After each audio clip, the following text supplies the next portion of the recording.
Camry. Yeah, go get your Camry. Go get your Camry. Get your Camry.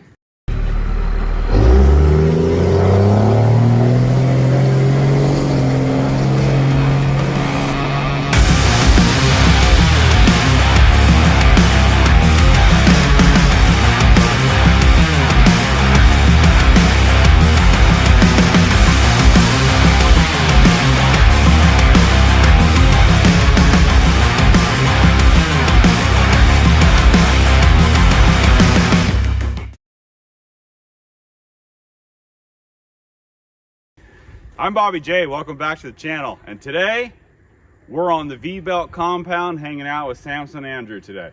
Yes, sir. What are we going to be doing?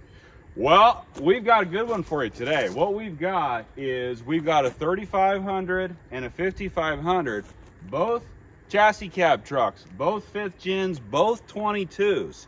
We're wanting to do a heads-up comparison between these two to really see what the differences are and kind of discuss and talk about maybe what one is better for one application, the other one's better for a different application or whatnot, and just for fun, but also kind of help show maybe if you're looking at these trucks, which one's best for you.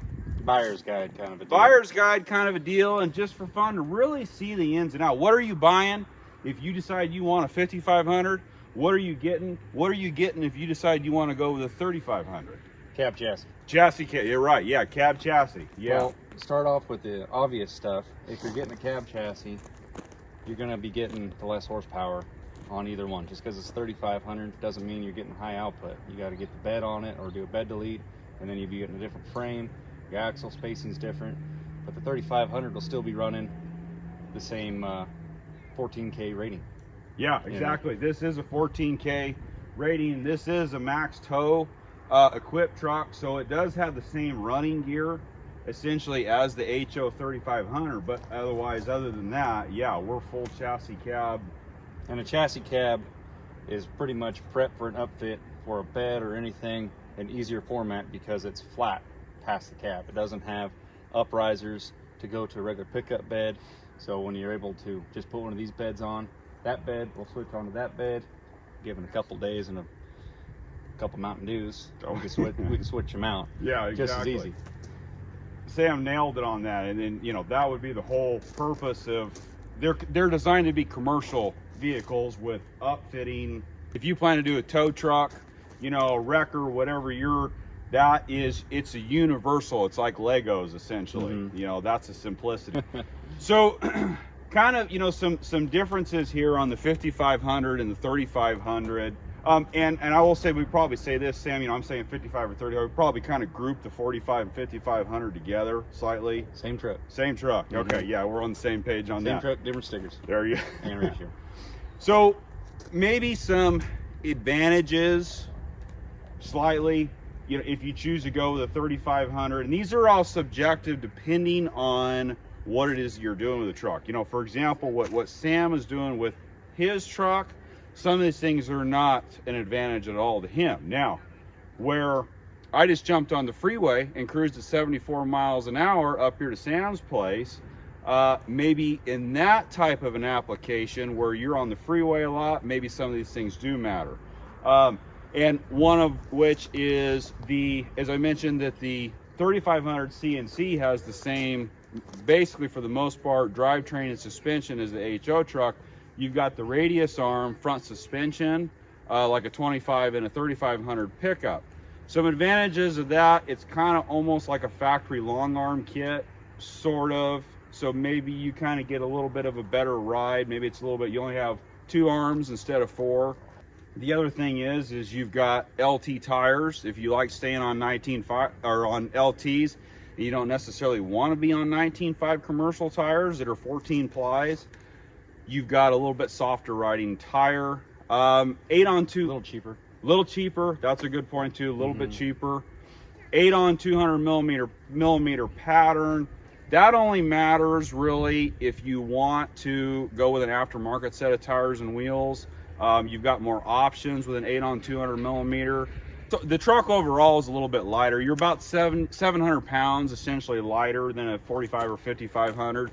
Where does that equate to? Well, that's less beef and strength, but that could over time equate to maybe a little bit better fuel mileage, possibly. Again, that if you're out on the freeway a lot, that sort of thing, going without a trailer, you're bobtailing, you have a little bit lighter suspension, so you're going to get maybe a little bit softer ride.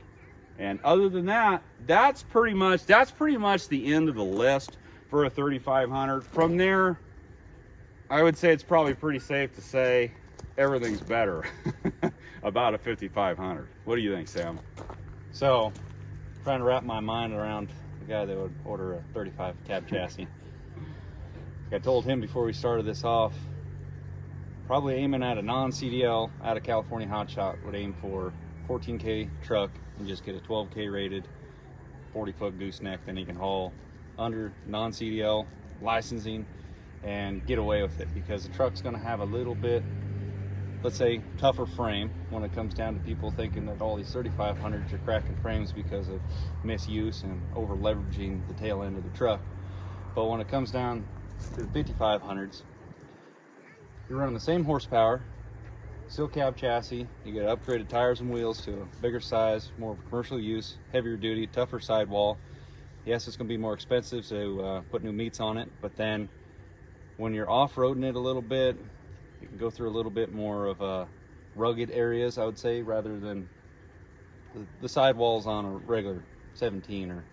Yeah, it's not as tough. There's no doubt about it. But the advantage is, if you're going to be higher payload on pickup in general, that's first and foremost, that's the obvious one. Instead of having a 14K rated truck, you got a 19.5 rated truck. You can option for the same gear ratio, 410 on that, 444, 488. It's just an option. So you could stretch the highway legs a little bit or go medium ground, so you got good towing and you still got good highway. But then the real advantage, I think, is the brakes. So the braking potential with this, if you're towing heavy in the mountains, this is what I lean on, because if you've ever been in a position, let's be honest, goosenecks, they rely on some form of electricity transferring to the trailer, either to an electric brake or to a hydraulic pump to actuate hydraulic discs or drum brakes. If you, for whatever reason, you lose that wire that go into it, you got no trailer brakes, there's no backup like a big rig does, there's no maxis or nothing, you're going to be getting pushed. So if you have the best braking potential with 5500, that's where you want to go. Now, people might argue you should just get a semi if you're towing up to that class, but those are the people that are stuck in the early 90s with thin wall first gen truck. Just because it's got a diesel in it doesn't mean you should be towing with it. And even guys today still saying, oh, I towed 25 with the first gen. Well, that wasn't smart. Yeah. Flat ground, still a little risky, but I think by far the frames, even on the 3500, there's a lot of meat there. You still got the same spread, but it's not quite as thick as a 5500 frame, and the leaf packs are a little bit softer. It's got a different differential in front and rear. Just everything is about the same on that truck as it is this one, but everything just enhanced on size just a little bit more. We spent a good little while crawling underneath these trucks in the gravel, really kind of going over stuff. And the steering between the two trucks is pretty much the same as far as components and design. Now, the 5500 has a little extra brace there on the adjuster coupling on the tie rod. But like I say, the design and everything is pretty much the same, other than obviously the wide track front end knuckles. The front differential, I think, pretty much appears to be the same. Now, moving to the drive line, that's interesting because it appears that both trucks use actually the same U-joint, but with the 5500 using a larger tube, a diameter tube for the drive line itself. Now, the rear axle is the AAM 12-inch with the square axle tubes, and interestingly enough is the 3500 CNC with max tow, and the HO pickup also uses an AAM 12-inch rear end with 4 1/4-inch round axle tubes. Now, it is kind of an interesting concept there. Both trucks actually have a 12-inch ring gear, but the axle tubes themselves are obviously much heavier on that drop-in style 12-inch rear axle. Now the springs obviously are bigger on the 5500, but the frames appear to be pretty much identical, with the 5500 having a slightly heavier, a gauge or two thicker frame itself. And that's where you really get it, because you still got the same powertrain, you know, 6.7 Cummins, standard output, 360 horsepower, which is unfortunate. It would be nice to have a little bit more kick. And then you got the 6-speed ISN trans, which mine's doing good. Yours doing good? Second round? Number 2 is, yeah. K1 snap ring failure on this one, unfortunately. This is a later 22, and so I did a 2,600 miles, lose the snap ring. Yeah, and that you lose the snap ring, you lose the first 4 gears? Yes, it was in 5th gear with an unlocked converter, Yeah, so trans temp's probably a little hot getting back to the barn. Head back to the barn, man. We were hitting over 200, and yep, exactly. I was just glad I was able to get home on my own power, though. Yeah, no kidding. Yeah, so other differences that are easy to spot right off the bat, realistically, not too many of them. It just all comes down to the choice of, do you want to go with a 3500 and lose payload, have different kind of stuff underneath, and slighter, more comfortable ride? It's a work truck. Yeah. You get beat up a little bit. You want a nice ride, go get your Camry. Yeah. You know, I guess there's 3 things that I would probably say that are the big differences for me. Because you can say, well, the 3500 HO has this big, huge rating, right? And same brakes, same drivetrain, same rear end, everything is an HO truck. Okay, but then why does this truck have a 10,000 pound less gross combined weight rating than the HO or this truck? Well, you know, you really touched on the big issue right there is the brakes. If you lose trailer brakes, you know, the weight capacities that we're trying to pull around, especially you're heavier than I am on a and weekly, not flat ground. And not on flat ground. That's a huge thing. Mountains and flat ground, totally different ball game. But if you lose trailer brakes, you've got a lot more capacity there to get slowed down and stop than you do in the CNC or the HO 3500. You know, I will say though that the difference between a 3rd gen 3500 and a 4th gen, and then probably even when you go to the newer style 4.5, 5th, whatever you call it, who knows, opinion, but there was such a big leap in the braking potential just in the pickup in the 3500s, because these things actually got pretty good brakes. Yeah. And I couldn't really knock them, especially if you're coming from a 3rd gen or definitely a 2nd gen. You know, guys that towed anything kind of heavy with the 2nd gen know the difference when you switch out to go to something like this. It's quite a bit. But yeah, I know, like we were talking about how Ford offers F450 with the high power and everything still. My opinion on that, it's sweet. I like the idea, but at the end of the day, it's pretty much just an over glorified 350 or 3500, because you just got a different set of, you know, tires and wheels. You get the 19.5s, which I strongly approve of, but then you get a wide track front end. But then when it comes down to your spring pack and your just overall rating of the truck, it's the same as a 3500 or 350. It's still 14. And then when you put a heavy load on it, like I don't have airbags on this thing. I put 35,000 pounds behind the truck. It squats a couple inches. You know, that all comes down to load placement on the trailer, of course, but putting it in the correct spot on the trailer. Nevertheless, if I got my buddy Cornell, his brother's got a 450, and they went and picked up his new Goose with it and a small one, and it looked like he was towing, you know, 40,000 pounds for how much that 450 was squatting. It just nosed in, the trailer just diving, truck doing a wheelie. And I thought, what the heck? If with 45 or 55, wouldn't even know the difference. And I imagine your truck probably set the same. It wouldn't even acknowledge it. So over glorified, but still got the good horsepower, still got a good tow rating, but then it squats like crazy.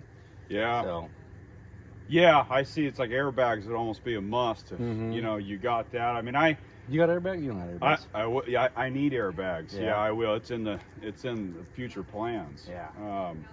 Yeah, I mean it'd be pretty cool. I will say there's a gap there that maybe Ram Dodge is falling behind on.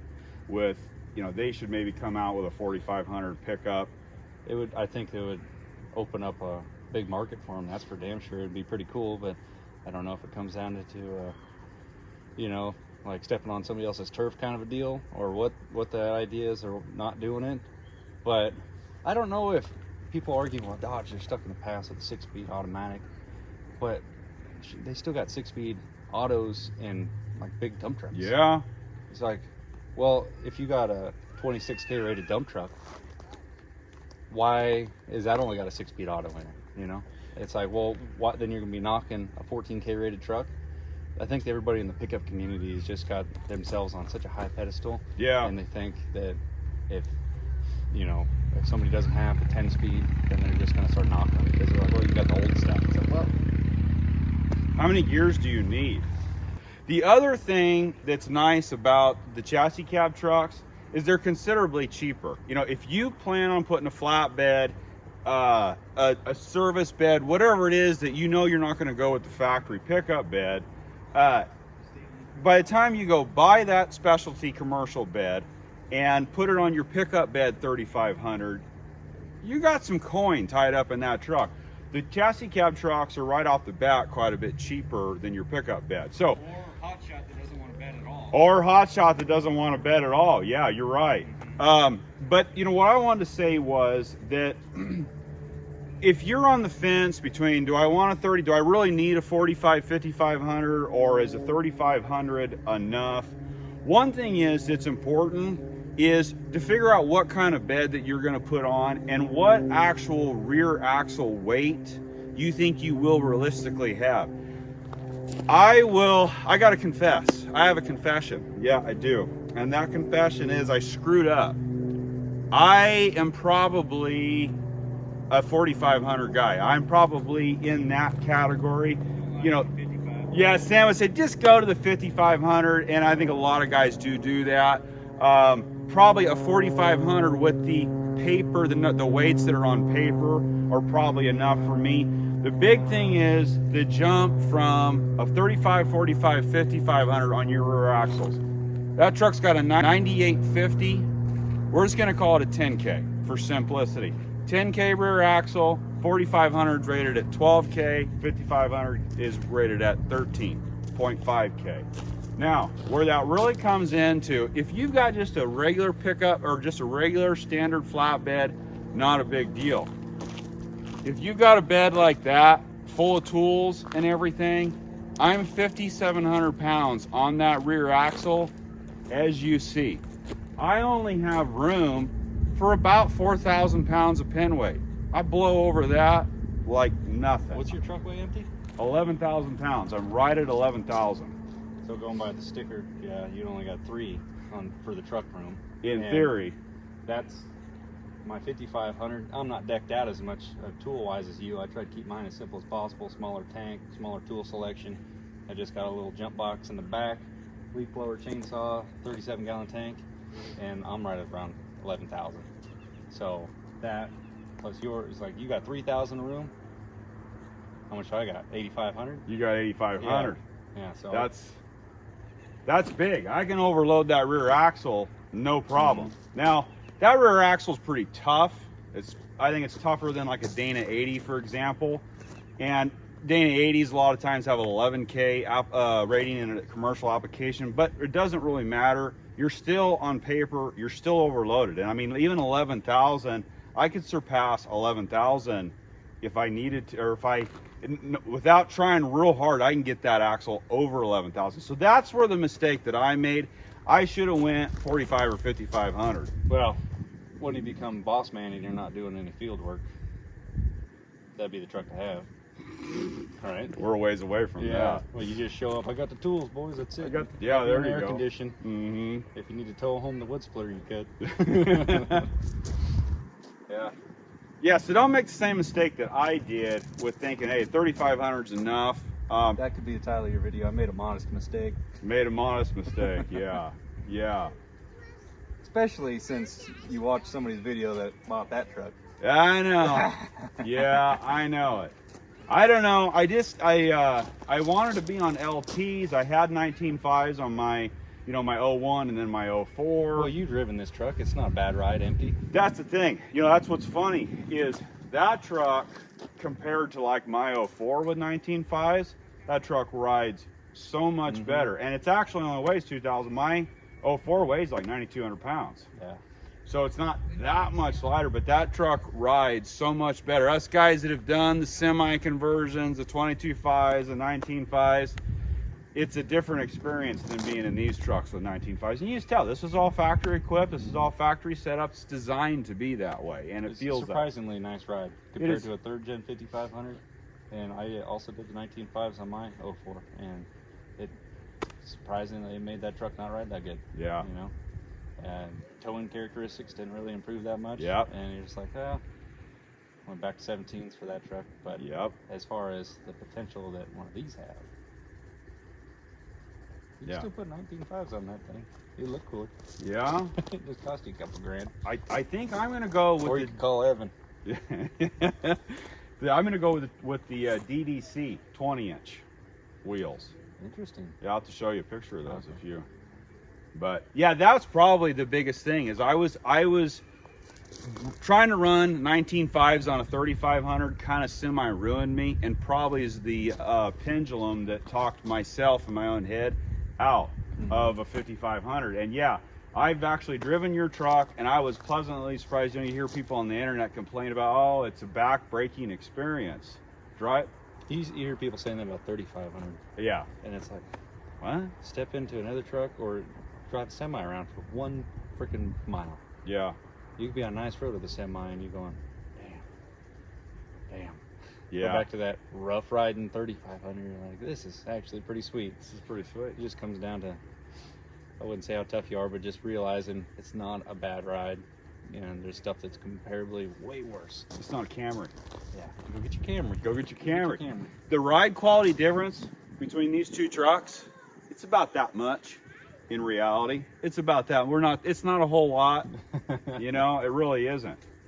So the three things that I want to say that are a big advantage on the Class 4 and 5 trucks that I didn't really realize. One is how important actually that heavier rear axle rating is. The second thing is the big brakes. You know, we've got our electric over hydraulic and everything. We got some really fancy brakes on trailers and everything.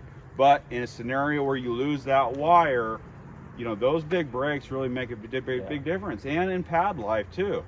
And then the third thing is the wide track front end. I had never driven one of these trucks. F450. Let me tell you what he said. It doesn't turn that much sharper. It's like double, but whatever. Yeah. No. When that's before, and then we went around because I was like, well, that's what I said. I said, well, it doesn't turn that much sharp. Oh, that much, is it? And then we went and drove it, and I went and turned around in his driveway, and it was like, holy He turned in a spot. He drove off the road with his truck. Yeah, exactly. And you know, these things are long. You know, you think, well, it's only 4 inches longer. You know, 56 to 60 inch.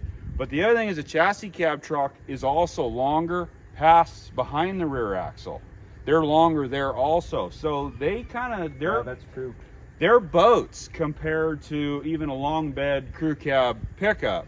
And I find myself doing this job all the time, you know, in spots. And yeah, I really do wish I had the wide track front end. Just imagine how tight you can turn with a regular cab 45, 55 truck. Well, Yeah, turn around inside your own tire marks. yeah.